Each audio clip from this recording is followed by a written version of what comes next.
Hello, I'm Rodrigo Fresán, and I will be reading from MELVILL, a finalist for the 2024 Big Other Book Award for Translation. Thanks, John Madera and Big Other.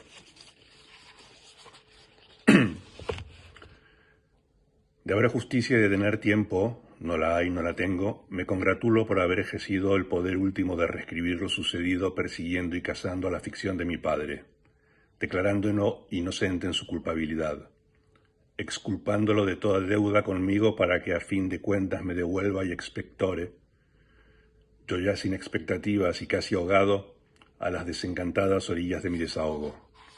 Y una vez allí, roto desde la rompiente, arponearlo con una nueva y mejor versión de lo sucedido, la que debió de suceder.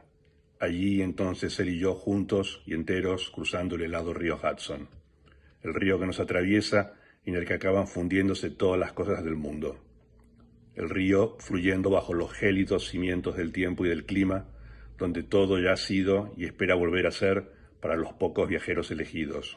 Para nosotros entonces, al menos por los contados y benditos minutos que nos lleva a pisar la orilla opuesta y distante, entendiéndola como la siguiente y más cercana y afectuosa de las líneas a vuelta de hoja, de vuelta a casa. Los pies firmes en el suelo, los brazos en alto, los pulgares hacia abajo. Así es la vida, así es la felicidad.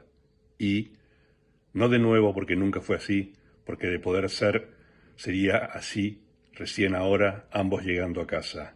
Y, como premio a nuestra hazaña, mi futura suerte y la de los míos cambiando para bien, cambiando para mejor, hasta alcanzar el más feliz de los finales. Si él murió creyéndolo, bien podría vivir yo lo que me queda de vida creyéndole a él, creyendo en él. Pero no es posible, y mejor, con humildad, no ir más allá del cruce de un río congelado. Ya lo mencioné, no volveré a caer en los excesos de la imaginación de un joven que ya no soy. Prefiero no hacerlo. La realidad, y esa parte misteriosa de la realidad que es la irreal pero verdadera fe en algo, aunque ese algo no sea parte de la realidad, no funciona de ese modo. Y yo solo aspiré, y lo haré hasta que expire, a una realidad suprema, siempre navegando a la par de una ficción absoluta. Dos galeones que se suponen rivales, pero en realidad movidos por la más complementaria y corsaria de las ambiciones. Una realidad mucho mejor y más real que la realidad y una ficción rompiendo el confinante fluvial hielo bajo nuestros pies y lanzadas al abordaje de la abstracción y el cambio en el nombre del placer y el genio del mar sin límites.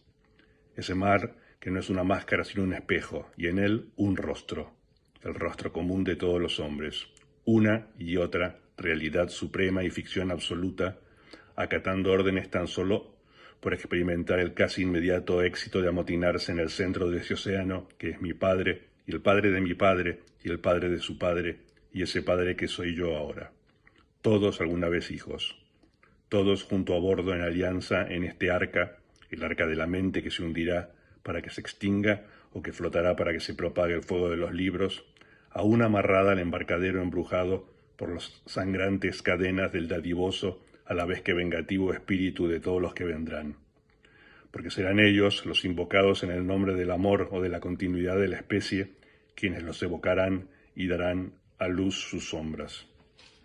Así, al otro lado del diluvio, arrastrado por el aluvión de lo que fue, solo me resta aquí el poder suficiente y el justo espacio, como hace 5000 años, sin extenderme demasiado y de salida, y sin entrar en detalles. And I only am escaped alone to tell thee, para apenas concluir conmigo concluyendo que sí, todo empieza con padres e hijos y que todo termina con hijos y padres.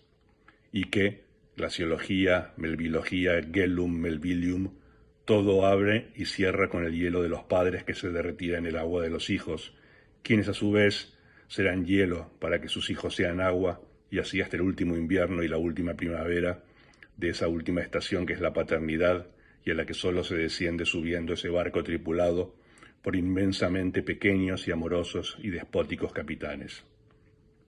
Y que no hay más ni menos que los unos como la historia de los otros, y los otros narrando la historia de esos unos, los libros propios y ajenos, también y tampoco son, y jamás y siempre serán, hijos y padres. Y todos allí, intentando perpetuarse mutuamente y describirse a sí mismo, y leyéndose y escribiéndose, inmortalizándose como si en ello les fuera la vida y les viniera la muerte. Y que de ahí, de esa fricción dinámica, brota el fantasma eléctrico de estos aullando en los huesos de los rostros de aquellos. Y que está bien que así sea y que se acabó. My name is Will Vanderhyden, and I'll be reading from my translation of Rodrigo Fresán's MELVILL, which is a finalist for the 2024 Big Other Book Award in translation. Thanks to John Madeira and to Big Other. If there were justice, and if I had time, there isn't, and I don't, I would congratulate myself for having exercised the ultimate power of rewriting what happened by chasing down and hunting the fiction of my father, declaring him innocent in his guilt, exculpating him of all debt to me so that, when all was said and done, he would bring me back and spit me out, already hopeless and nearly drowned, onto the disenchanted shores of my solace. And once there, broken from the breakwater, harpoon him with a new and better version of what happened, what should have happened. Because contrary to what you think in the beginning, in the end, it's not the parents who write their children, but the children who rewrite their parents. There and then, he and I, together and whole, crossing the frozen Hudson River, the river that crosses through us and into which all things of this world end up melting. The river flowing beneath the frozen foundations of time and climate, where everything has already been and hopes to be again. For the chosen few, we travelers, for us then, at least for the few blessed minutes that it takes us to reach the far shore, understood as the next and closest and most loving of lines, at the turn of a page. Back home, feet firmly on the ground, arms aloft, thumbs down. Such is life, such is happiness. And, no, again, 'twas never thus, because had it been, it would only be so now. Both of us arriving home, and, as a reward, my future fortune and that of my family changing for the good, changing for the better, until it came to the happiest of endings. If he died believing it, then I should well be able to live whatever life I have left believing him, believing in him.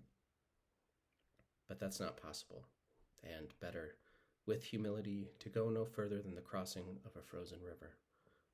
Like I said, I won't fall back into the excesses of imagination of the young man that I no longer am. I prefer not to.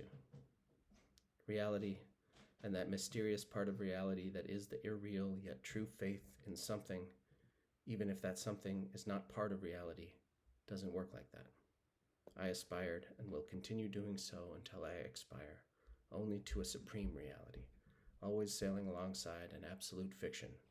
Two galleons, assumed to be rivals but actually moved by the most complementary and piratical of ambitions. A reality far better and realer than reality, and a fiction breaking the confining fluvial ice beneath our feet, setting off aboard abstraction and change in the name of the pleasure and the genius of the limitless sea.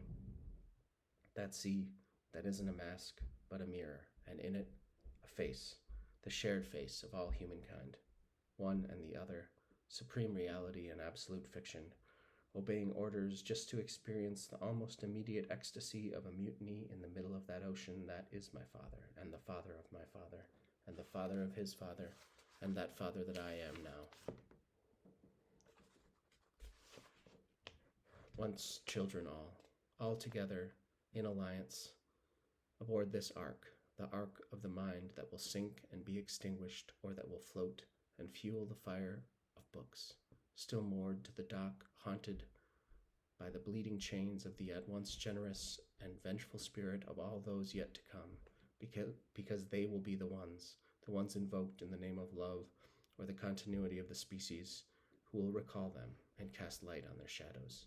Thus, on the far side of the flood, dragged by the deluge of what was, all I have left is enough strength and space like 5,000 years ago, without overreaching, and on the way out, and without going into detail. And I only am escaped alone to tell thee, to reach my conclusion by concluding that, yes, everything begins with parents and children, and that everything ends with children and parents, and that glaciology, Melvillology, Gellum, Melvillum, everything that opens and closes with the ice of the parents will melt into the water of the children, who, in turn, will be ice so that their children can be water, and on like that, until the last freeze and the last thaw of that last season that is parenthood, and to which you only descend by climbing aboard that ship crewed by immensely small and loving and despotic captains. And there's nothing but the ones as the story of the others, and the others telling the story of the ones. One's own books and the books of others will also and also not, and never and forever, be children and parents. And all of them there, trying to mutually perpetuate and describe, and reading and writing each other, immortalize themselves, as if in so doing life was lost and death was won. And that from there, from that dynamic friction, came the electric ghost of the ones howling in the bones of the others' faces, and that it is good that it is so, and that it came to an end.